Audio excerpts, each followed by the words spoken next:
folks, Ariel over here. Today I'm just tossing together a really quick cabbage, potato, and beef, except I'm using elk, casserole. This is another just good hearty dish that I love in the winter. It's snowing outside again, of course, and this is easy to make a big batch of. The ingredients are fairly inexpensive, yet nutritious. It's simple to put together, and you can feed a pretty good crowd with this. Or you can have leftovers, and I like leftovers. So I am just dicing up some potatoes here.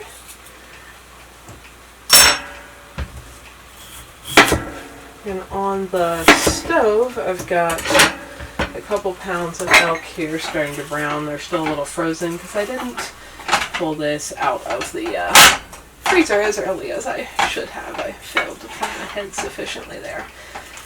So that is just starting to be fried there. Heat up a bit. And when cooking ground meat, I like to salt it. Again, I use like any unrefined salt. That's why this looks dirty. This is Redmond real salt, and I like about 2 teaspoons of salt per. About half a teaspoon of salt per pound of beef, and that's 2 pounds of meat. So we're going to say that's a teaspoon. But usually about a half a teaspoon per pound of ground meat is a pretty good proportion for that. And I'm just going to dice these potatoes up. You could also slice these into round slices if you want. I just find it faster and simpler to dice them up, and so that's what I do. Do this.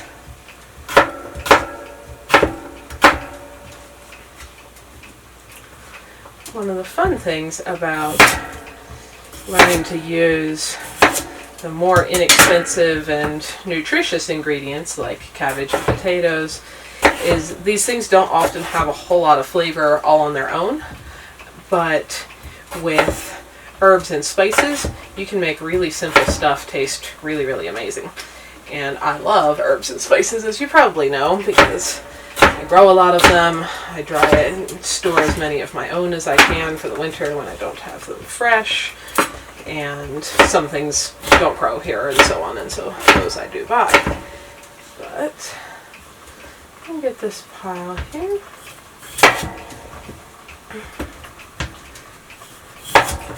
This is really easy to prep ahead if you wanted to make this like the day before or something and put it in the fridge before baking it. You could freeze it. I'm sure someone will ask about that. But both potatoes and cabbage change their texture a good bit. It wouldn't actually hurt anything, except they both get a little mushy once they're thawed after being frozen. So I do not prefer to freeze this dish. I don't know if the camera's picking it up. Riley's sitting right at my feet because he can smell the elk frying up here.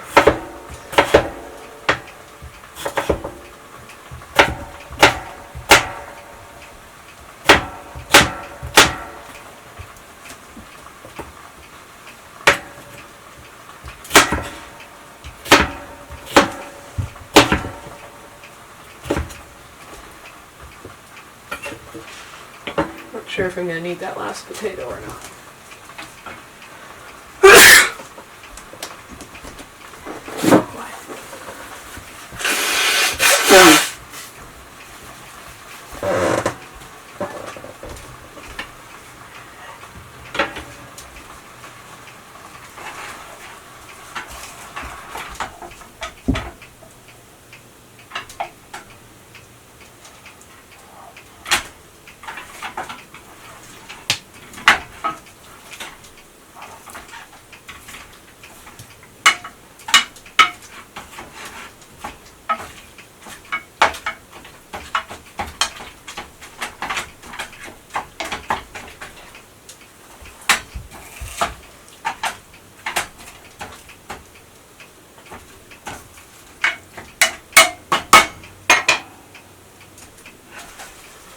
Okay, so my frozen chunk of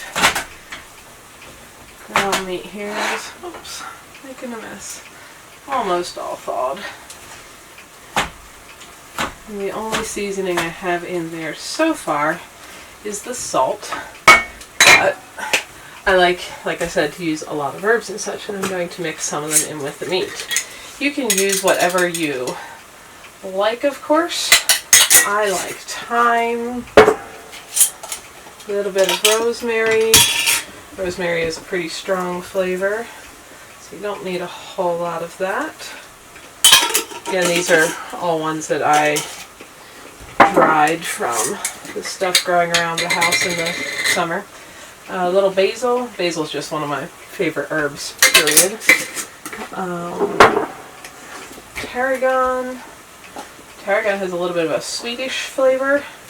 Sweet-ish, that is, not Swedish like the country. Marjoram. Just love the smell of all of these cooking together. And let's do a little savory. Usually end up throwing those little thingies away because I never use just a sprinkle of any herb. I just let that, I like mixing some of those in with the meat so a little bit of fat. Elk doesn't have much fat at all. It's very, very lean. In fact, it's usually elk is processed by adding a little bit of beef fat to the ground meat because otherwise it won't even hold together because elk has virtually none. But so I want that to cook into here and get the flavors cooking through. I wish you could see Brelly. He's looking attentively up on the counter, but he knows that kitchen counters are not a place he is allowed to be. So anyway, I want those flavors to start getting, the dried herbs to start getting moisture absorbed into them and the flavor kind of expanding through the dish there. I think we're going to call that good. And now we are going to swap this stuff. We are going to kind of layer our ingredients into this 9x13 pan. So I'm going to take about half that meat, something like half. You don't have to be very precise, of course. Just spread this across the bottom of the pan. I don't find any need to, oil the pan. There's enough liquid with the meat there that's not going to be a problem. Then we're going to do a potato layer. Just sprinkle a bunch of these diced ones across here. Again, it's kind of using about half of our potatoes. Now, I need some room to cut up a cabbage.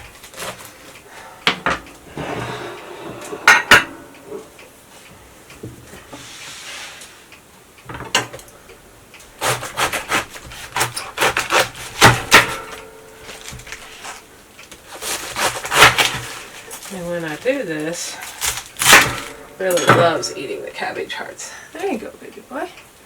It just crunches them right up. So I'm just going to slice this, not crazy thin, but in little slices like that. I just find that's the easiest way for me to cut cabbage. I quarter it and cut out the heart because that's the firm bit that won't cook down at the same rate and texture as everything else. And do this, and now I've got a whole bunch of long slivers this way. So then I can just make them slightly shorter pieces. Now this might look like a lot, but like most leafy things, as cabbage cooks, it really, really shrinks. So we're going to make a cabbage layer in here.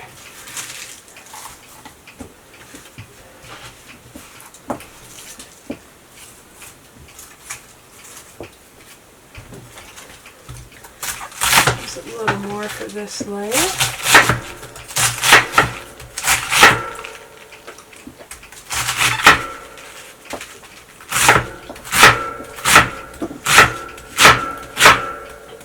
You, of course, could add whatever other ingredients you like. That's one of the reasons doing something, a casserole dish like this is just about as awesome as doing soups. You can put in anything you like. But I like this combo. So now I know our dish is starting to look full there, but that cabbage really is going to cook way down and go to just being a little tiny thin layer in there. Now before I put anything else in, I do want to season this layer a little bit. So I'm going to add some salt kind of evenly across there. Let's grind some fresh pepper. Of course, like most things, the fresher the herbs and the fresher ground, the more nutrients and the richer the flavor. I just do a little extra of some of our herbs kind of sprinkled across here a little more time.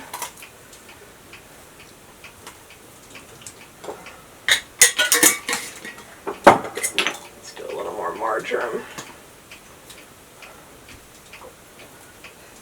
And then I like this Lawry's seasoned salt. It's just got kind of a good combo of seasonings in it that I really like. So I'm going to sprinkle some of that on.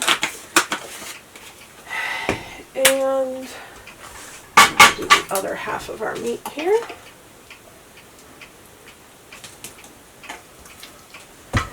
And if you have a really fatty beef, you may want to drain some of the fat off to use for something else. Like I said, elk is crazy lean, so there's virtually no fat in this.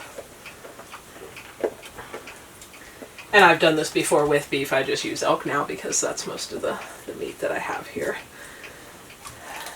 So I'm going to add that in. Sprinkle some more potatoes on top here. Looks like I made all my first halves a little bigger than my second halves.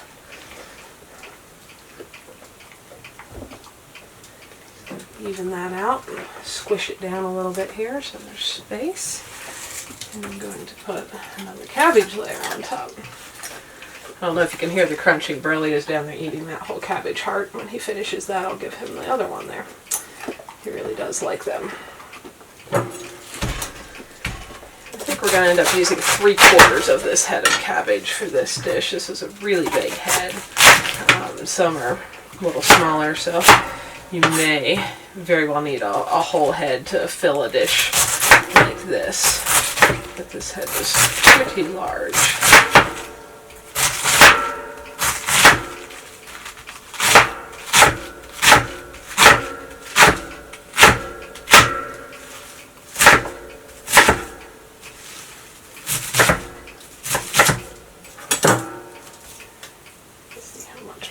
We can pile up on here.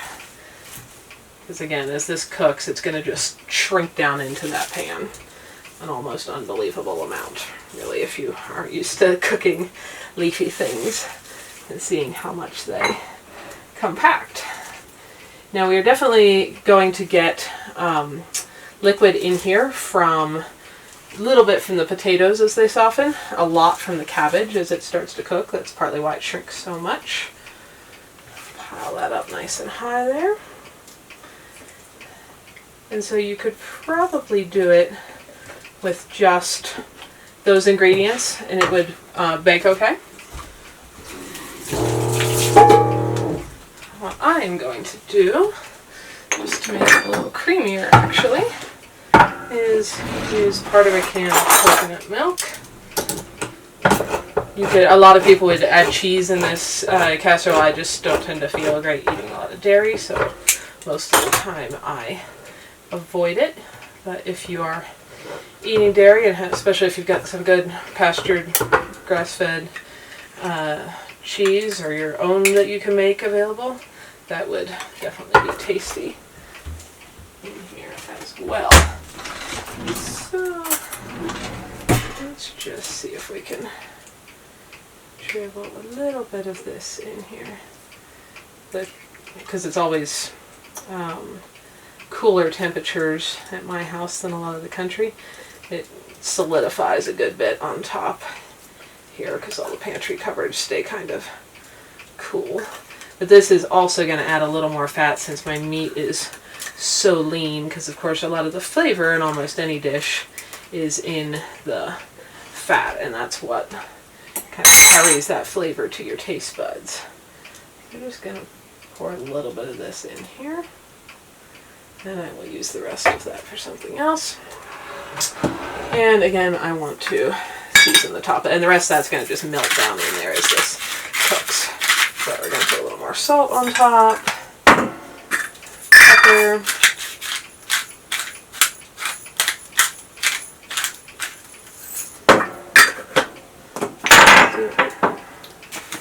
a little bit more of this. And this seasoning, if you wanted to make your own, has paprika and turmeric and stuff. It's just handy. I have all those things separately too. It's just handy to have it all in a single container. Let's do a little bit more tarragon on top of there. There we go. Now, if you live in a more humid climate, you may not need to do this. I find because it is so dry where I live, the air is so dry all the time, that a lot of things will just evaporate all their moisture out without actually cooking soft. So I do often have to cover dishes, and when I can, I just reuse the foil I covered something else with in the past. Shiny side always goes down, that's so the food doesn't stick to it. The matte, not shiny side is up. That is to help absorb the heat better. So we're just going to do that. And I like to bake this at about 350, and usually an hour is pretty good to get everything soft. You can check on in there, and about 10 minutes before it's done, I will usually pull the foil off just so the top can get a little bit crispy. So, there we go. Check back on that when it's done.